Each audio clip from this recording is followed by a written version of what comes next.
नमस्कार। हमारे इस विशेष बुलेटिन में आपका स्वागत है। मैं हूं चंद्रशेखर जोशी और आइए सबसे पहले आपको दिखाते हैं इस वक्त की हेडलाइंस। भारत की पाकिस्तान को खुली चेतावनी, किसी भी दुस्साहस के भुगतने पड़ेंगे गंभीर परिणाम। विदेश मंत्रालय ने कहा, पाकिस्तान की बेतुकी बयानबाजी, नाकामियों से मिली हताशा।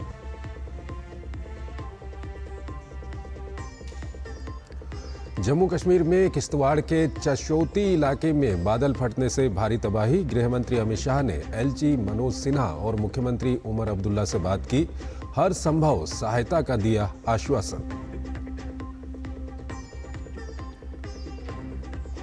वोटर लिस्ट पर कांग्रेस के आरोपों पर भाजपा का तंज। केंद्रीय मंत्री गजेंद्र सिंह शेखावत ने पूछा सवाल, कांग्रेस राज में नागरिकता से पहले ही सोनिया गांधी के पास कैसे आया था वोटर कार्ड।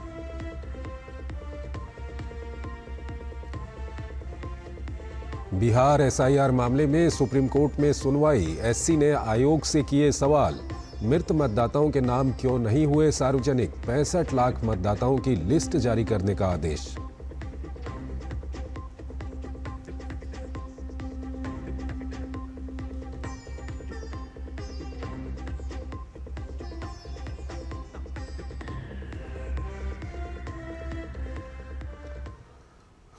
और आइए अब विस्तार से खबरों को देखते हैं।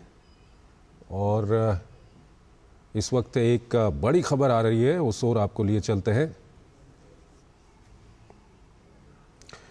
तो ये खबर है, पाकिस्तान को किसी भी दुस्साहस के भुगतने होंगे गंभीर परिणाम। ये भारत की ओर से कहा गया है कि अपनी नाकामियों को छिपाने के लिए पाकिस्तान की भारत विरोधी बयानबाजी हो रही है। विदेश मंत्रालय की ओर से कहा गया है कि भारत विरोधी बयानबाजी को बढ़ावा देना पाकिस्तान का पुराना तरीका है। विदेश मंत्रालय ने कहा कि पाकिस्तानी लीडरशिप के बयान युद्ध भड़काने वाले हैं। और भारतीय विदेश मंत्रालय की ओर से कहा गया कि भारत कोर्ट ऑफ आर्बिट्रेशन को वैध नहीं मानता और साथ ही साथ भारत और अमेरिका के बीच व्यापक रणनीतिक साझेदारी है, ये भारतीय विदेश मंत्रालय की ओर से बताया गया है। तो इस वक्त की ये बड़ी खबर है, भारत की पाकिस्तान को खुली चेतावनी। जो पाकिस्तान की ओर से लगातार जिस तरह के बयानात पाकिस्तान के विभिन्न नेताओं की ओर से दिए जा रहे हैं, उसको लेकर के भारतीय विदेश मंत्रालय की ओर से एक प्रेस कॉन्फ्रेंस की गई और ये महत्वपूर्ण बातें कही गई। हमारे साथ हमारे संवाददाता अखिलेश सुमन हमारे साथ जुड़ रहे हैं, उनसे हम बात करेंगे। अखिलेश, क्या कुछ महत्वपूर्ण बिंदु हैं जो विदेश मंत्रालय की प्रेस कॉन्फ्रेंस में अभी विदेश मंत्रालय के प्रवक्ता की ओर से बताए गए? देखिए, जो सबसे महत्वपूर्ण बात यह है कि इधर के दिनों में देखा यह गया कि पाकिस्तान के प्रधानमंत्री हो या पाकिस्तान के विदेश मंत्री हो या विभिन्न जो मंत्री नहीं है, जो नेता हैं पीपुल्स पार्टी के, वो सारे लोग इस तरह की बयानबाजियां कर रहे हैं जैसे लगता है कि परमाणु हमले वो करेंगे भारत पर।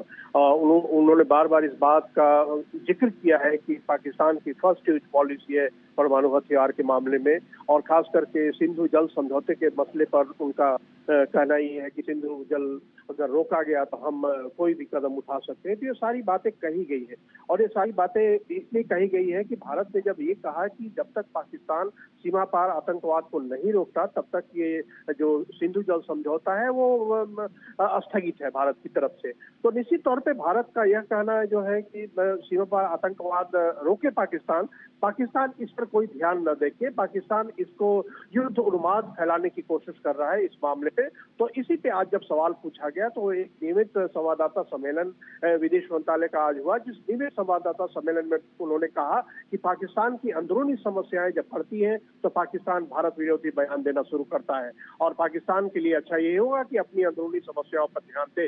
लेकिन साथ साथ उन्होंने यह भी कहा कि अगर पाकिस्तान कोई दुस्साहस करता है तो उसका भारत माकूल जवाब देगा। तो निश्चित तौर पे आप समझिए कि पाकिस्तान ने जब भी भारत के खिलाफ कोई दुस्साहस करने लायक कार्रवाई की है तो भारत की तरफ से उसे मुंह की खानी पड़ी है। दूसरा एक जो महत्वपूर्ण मसला है कि कोर्ट ऑफ आर्बिट्रेशन में पाकिस्तान ने क्लेम किया है कि वो जीत गया है। विदेश मंत्रालय प्रवक्ता का कहना है कि कोर्ट ऑफ आर्बिट्रेशन में भारत है ही नहीं, भारत का वो मान्यता प्राप्त कोर्ट ऑफ आर्बिट्रेशन नहीं है। भारत उसका सदस्य नहीं है और भारत ने अपना कोई प्रतिनिधि उसमें नहीं भेजा है। भारत का एक सार्वभौम डिसीजन है, सॉवरेन डिसीजन है कि सीमा पार आतंकवाद रोकने तक हम जो सिंधु जल समझौता है उसको अबेंस में रखेंगे। तो निश्चित तौर पे पाकिस्तान के लिए एक चेतावनी है, पाकिस्तान के लिए एक सलाह है और पाकिस्तान के लिए जो हरकतें हैं उसके बारे में दुनिया को भी एक इनलाइटन करने का प्रयास है कि पाकिस्तान जिस काम को कर सकता है वो काम नहीं करके पाकिस्तान इस पूरे इलाके में युद्धोन्माद फैलाने की कोशिश कर रहा है और दुनिया को उसी बात को समझना चाहिए।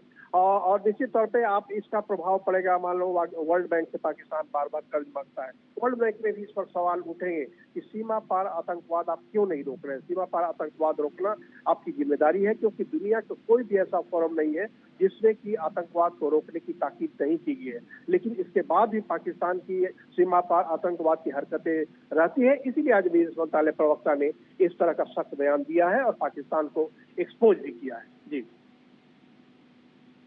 और महत्वपूर्ण सवाल है, भारत और अमेरिका के संबंधों को लेकर भी क्या कुछ विदेश मंत्रालय की ओर से बोला गया इस प्रेस कॉन्फ्रेंस में, अखिलेश? निश्चित तौर पे भारत और अमेरिका के संबंधों के बारे में विदेश मंत्रालय प्रवक्ता रणदीप जायसवाल ने जो बहुत ही महत्वपूर्ण बात ये कही कि भारत और अमेरिका के जो संबंध है वो काफी जो है स्ट्रेटेजिक रिलेशनशिप है और वो स्ट्रेटेजिक रिलेशनशिप पे लगातार बातचीत चलती रहती है। जो मसला है टैरिफ का, तो मसला टैरिफ का मसला है, टैरिफ के मसले पर भी दोनों देशों के बीच में बातचीत चल रही है और उन्होंने इस बात की भी जानकारी दी कि जो भारत और अमेरिका के बीच में जो मिलिट्री एक्सरसाइज होता है वह मिलिट्री एक्सरसाइज भी होगा। साथ साथ उन्होंने यह भी बताया कि जो 2+2 मीटिंग का एक फॉर्मेट है जिसमें कि दोनों देशों के डिफेंस मिनिस्टर और दोनों देशों के विदेश मंत्री एक साथ बैठते हैं। यह एक बहुत ही महत्वपूर्ण बैठक होती है जिसमें कि जो है दोनों देशों के बीच जो मसले हैं उन पर भी बातचीत होती है। उसके अलावा पूरे दुनिया की स्थिति में किस तरीके से भारत और अमेरिका मिलकर काम कर सकते हैं इस पर भी बातचीत होती है। तो इस पर उन्होंने बताया कि 2+2 मीटिंग को कब किया जाए, किस समय किया जाए, इस पर भी लगातार बातचीत चल रही है और इस पर निर्णय लिया जाएगा जब इस मीटिंग की पुष्टि हो जाएगी कि ये मीटिंग होनी है। क्योंकि यह मीटिंग जो है एक तरीके से कहिए कि अभी पाथ फाइंडर होगा, खास करके उस समय जब अमेरिका की तरफ से एक तरफा टैरिफ की घोषणाएं की जा रही है सभी देशों के खिलाफ और भारत के बारे में भी राष्ट्रपति डोनाल्ड ट्रंप बयान दे रहे हैं। लेकिन ये 2+2 मीटिंग जो होती है वह काफी थॉरो होती है और ये 2+2 मीटिंग बयानबाजी नहीं होती बल्कि दोनों देशों के स्ट्रेटेजिक संबंध जो है, रणनीतिक संबंध है, उन संबंधों पे काफी गंभीरता से विचार होता है। ठीक है भारत ने कहा, भारत की तरफ से बात कही। बहुत बहुत आपका शुक्रिया अखिलेश, इन तमाम जानकारियों को हमारे दर्शकों तक पहुंचाने के लिए। और आइए अगली खबर की ओर आपको लिए चलते हैं। जम्मू कश्मीर के किश्तवाड़ के चशोती क्षेत्र में बादल फटने से भारी तबाही हुई है, जिसके बाद राहत और बचाव कार्य युद्ध स्तर पर चल रहा है। गृह मंत्री अमित शाह ने सोशल मीडिया प्लेटफॉर्म एक्स पर लिखा कि वो लगातार जम्मू कश्मीर के उपराज्यपाल और मुख्यमंत्री के संपर्क में है। स्थानीय प्रशासन रेस्क्यू ऑपरेशन में जुटा है। एनडीआरएफ की टीमें आपदाग्रस्त क्षेत्र की ओर रवाना हो चुकी हैं। वहीं केंद्रीय मंत्री जितेंद्र सिंह ने जम्मू कश्मीर के किश्तवाड़ के उपायुक्त पंकज कुमार शर्मा से घटना की जानकारी ली। जितेंद्र सिंह ने कहा कि बादल फटने से इलाके में अचानक बाढ़ जैसे हालात पैदा हो गए हैं। वहीं प्रशासन तुरंत हरकत में आ गया है और राहत एवं बचाव कार्य किया जा रहा है। प्रभावित लोगों को उचित चिकित्सा व्यवस्था दी जा रही है। रेस्क्यू टीम वहाँ पहुँच गई है, अभी वो वर्कआउट कर रहे हैं। जो भी सहयोग सहायता दी जाएगी वो उपलब्ध करवाई जाएगी। हम सब एक दूसरे के साथ संपर्क में हैं। यदि कुछ ऐसे घायल लोग या कुछ इस तरह की आवश्यकता पड़ी कि जिन्हें एयरलिफ्ट करके बाहर किसी दूसरे अस्पताल में पहुंचाना पड़े, उसकी भी व्यवस्था की जाएगी। जम्मू कश्मीर में किश्तवाड़ के चशोती इलाके में बादल फटने की घटना के बाद गृह मंत्री अमित शाह ने एलजी मनोज सिन्हा और मुख्यमंत्री उमर अब्दुल्ला से बात की है। सोशल मीडिया प्लेटफॉर्म एक्स पर इसकी जानकारी देते हुए उन्होंने लिखा, किश्तवाड़ जिले में बादल फटने की घटना पर जम्मू कश्मीर के उपराज्यपाल और मुख्यमंत्री से बात की। स्थानीय प्रशासन राहत और बचाव कार्य कर रहा है। एनडीआरएफ की टीमें तुरंत घटनास्थल पर पहुंच गई हैं। हम स्थिति पर कड़ी नज़र रख रहे हैं और हर परिस्थिति में जम्मू कश्मीर के लोगों के साथ मजबूती से खड़े हैं। ज़रूरतमंद लोगों को हर संभव सहायता का आश्वासन दिया।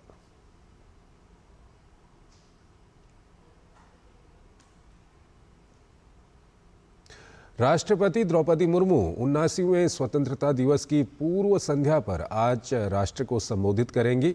ये संबोधन शाम 7 बजे से आकाशवाणी के संपूर्ण राष्ट्रीय नेटवर्क पर प्रसारित किया जाएगा और दूरदर्शन के सभी चैनलों पर हिंदी और उसके बाद अंग्रेजी संस्करण प्रसारित किया जाएगा।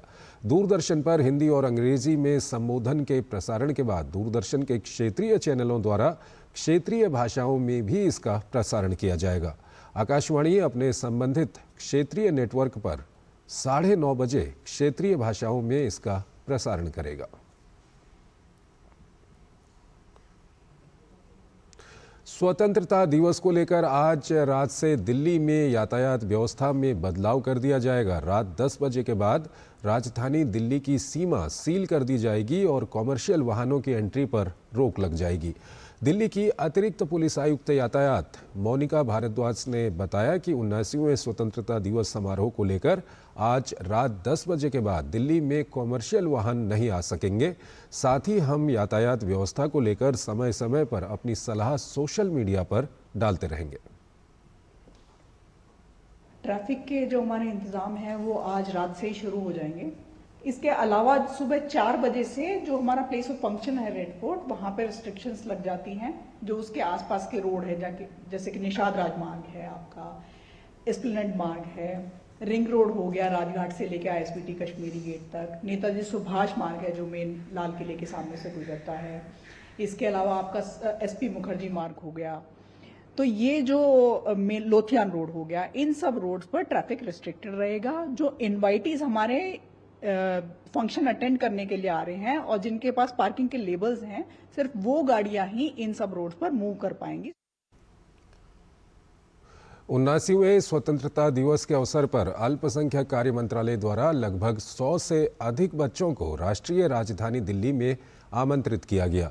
इस अवसर पर आयोजित कार्यक्रम में केंद्रीय मंत्री किरण रिजिजू ने कहा कि कार्यक्रम का उद्देश्य आज़ादी के महत्व के संबंध में भविष्य की पीढ़ी को प्रेरित करना है।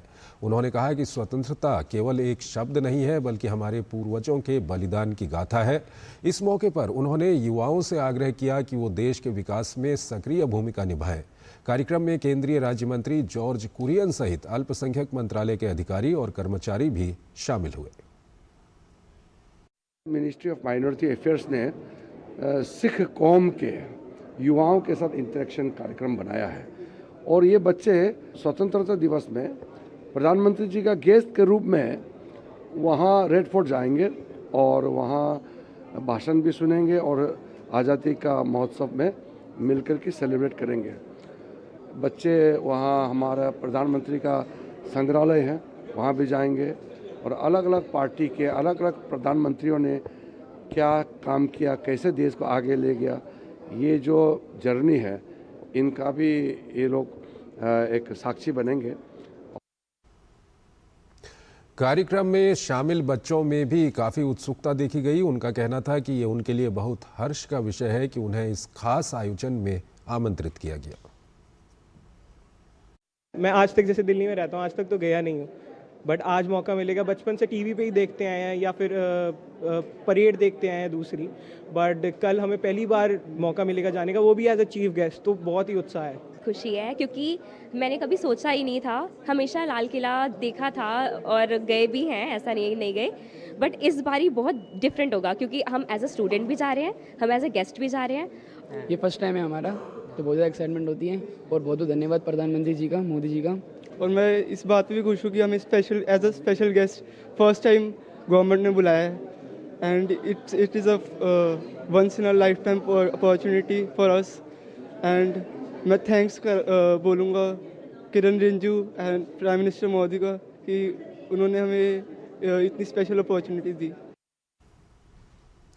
रक्षा मंत्री राजनाथ सिंह ने दिल्ली में अंडमान और निकोबार द्वीप समूह के आदिवासी समुदायों के 30 मेधावी छात्रों के साथ बातचीत की। रक्षा मंत्री के साथ छात्रों की ये बातचीत अंडमान और निकोबार कमान द्वारा आयोजित 7 दिवसीय राष्ट्रीय एकता यात्रा आरोहण द्वीप से दिल्ली का हिस्सा है। ये छात्र 15 अगस्त को लाल किले पर स्वतंत्रता दिवस समारोह के भी साक्षी बनेंगे। यूपी विधानसभा के मॉनसून सत्र में विजन डॉक्यूमेंट 2047 पर चर्चा का जवाब देते हुए मुख्यमंत्री योगी आदित्यनाथ ने विपक्ष को भी घेरा। कहा कि पिछली सरकारों ने परिवार के विकास पर ध्यान दिया, राज्य पर नहीं। गरीब कल्याणकारी योजनाओं का लाभ मिले, क्योंकि समावेशी और समग्र विकास की अवधारणा ही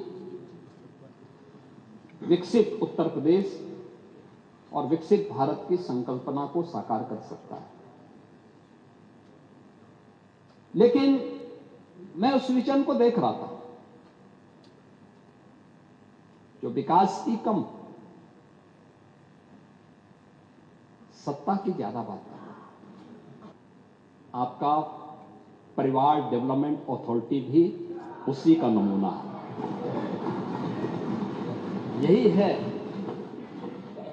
ये परिवार डेवलपमेंट अथॉरिटी की ये भावना ही इस पर आधारित है, जिसके बारे में स्वामी विवेकानंद ने कहा था, कोप मंडूक होना।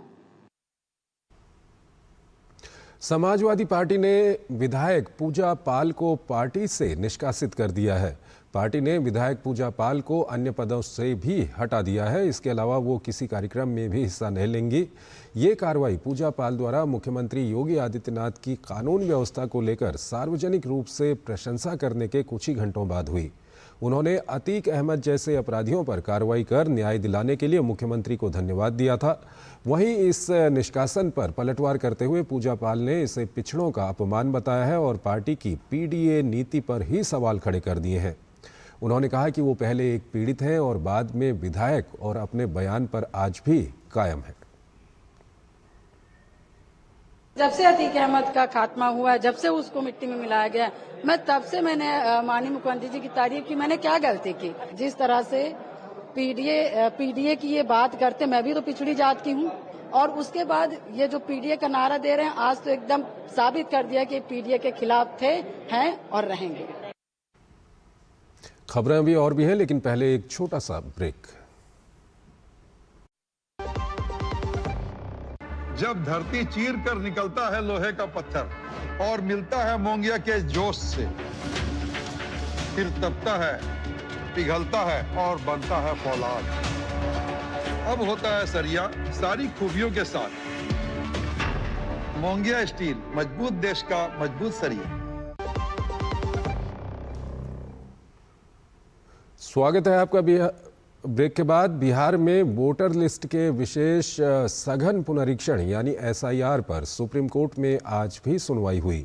सर्वोच्च न्यायालय ने ईसी से उन 65 लाख मतदाताओं की लिस्ट जारी करने को भी कहा जो ड्राफ्ट वोटर लिस्ट में शामिल नहीं किए गए थे। जिला निर्वाचन अधिकारी की वेबसाइट पर बूथ वार सूची डाली जाए। इस सूचना का ज़्यादा से ज़्यादा प्रचार टीवी और रेडियो पर किया जाए। उसमें इसका उल्लेख करें कि उनका नाम वोटर लिस्ट में शामिल न किए जाने की क्या वजह है। सुनवाई के दौरान जस्टिस सूर्यकांत ने कहा कि जिनका नाम लिस्ट में नहीं है वो व्यक्ति अपने आधार कार्ड की प्रति के साथ अपना दावा प्रस्तुत कर सकते हैं। बिहार एसआईआर मामले में सुप्रीम कोर्ट में अगली सुनवाई 22 अगस्त को होगी। सुनवाई के दौरान चुनाव आयोग के वकील राकेश द्विवेदी ने कोर्ट में कहा कि आयोग राजनीतिक दलों की लड़ाई में फंस गया है। अगर कोई पार्टी चुनाव में हार जाती है तो वो ईवीएम पर दोष मढ़ती है। राजनीतिक दल सियासी लाभ के लिए ऐसी दलील दें, उससे हमें दिक्कत नहीं, पर जब वो इसे कानूनी तौर पर चुनौती देते हैं तो दिक्कत होती है। भाजपा ने एक बार फिर कांग्रेस पर हमला बोला है। केंद्रीय मंत्री गजेंद्र सिंह शेखावत ने कांग्रेस पर निशाना साधते हुए कहा कि इतिहास गवाह है कि कैसे कांग्रेस पार्टी ने चुनाव परिणाम अपने पक्ष में करने के लिए वोटों का खेल किया। 1952 के चुनाव इसका उदाहरण है। केंद्रीय मंत्री गजेंद्र सिंह शेखावत ने राहुल गांधी पर निशाना साधते हुए कहा कि वो जब से कांग्रेस पार्टी का नेतृत्व कर रहे हैं, उन्होंने हर अवसर पर भारत विरोधी ताकतों को समर्थन देने जैसे बयान दिए हैं। राहुल गांधी जी जब से कांग्रेस पार्टी का नेतृत्व कर रहे हैं, हर ऐसे अवसर पर जब देश को एकजुट होने की आवश्यकता थी, या हर एक ऐसा अवसर जब देश किसी विषय को लेकर के गर्व कर रहा था, तब उन्होंने विरोधी ताकतों या विदेशी ताकतों के साथ में गलभैयां करते हुए उनके साथ में अपने संबंधों को और अधिक प्रगाढ़ करते हुए भारत के विरोध में बात करने वालों की ताकत को और अधिक बढ़ाया। और आइए अब बात करते हैं हर घर तिरंगा अभियान की।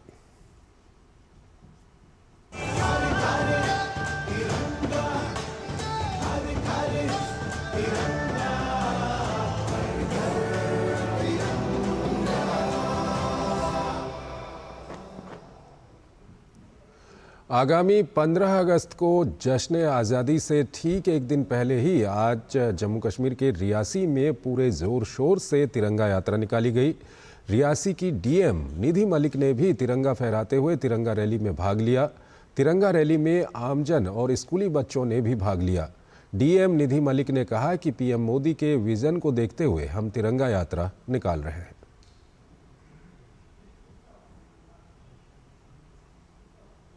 मथुरा से सांसद हेमा मालिनी ने देशवासियों को स्वतंत्रता दिवस की बधाई दी है। साथ ही हर घर तिरंगा अभियान के तहत घरों में तिरंगा फहराने और आज़ादी की लड़ाई में बलिदान देने वाले महापुरुषों को याद करने की अपील की। भाजपा सांसद ने सोशल मीडिया प्लेटफॉर्म एक्स पर वीडियो पोस्ट कर राष्ट्रवाद का जश्न मनाने और देश को दुनिया में सबसे आगे ले जाने का संकल्प लेने का आह्वान किया। नमस्कार, राधे राधे। आप सभी को स्वतंत्रता दिवस की बहुत बहुत बधाई। स्वतंत्रता दिवस हम सब के लिए राष्ट्र के प्रति निष्ठा और कर्तव्य के संकल्प को दोहराने का अवसर होता है। साथ ही देश की स्वतंत्रता के लिए बलिदान देने वाले महान आत्माओं को नमन करने और उनसे प्रेरणा लेने का भी यह अवसर होता है। आइए स्वतंत्रता दिवस के इस अवसर पर हम सब हर घर तिरंगा अभियान में भाग लेते हुए राष्ट्रवाद का जश्न मनाएं एवं भारत को विश्व में सबसे आगे ले जाने के अपने संकल्प को दोहराएं। वंदे मातरम, जय हिंद, जय भारत।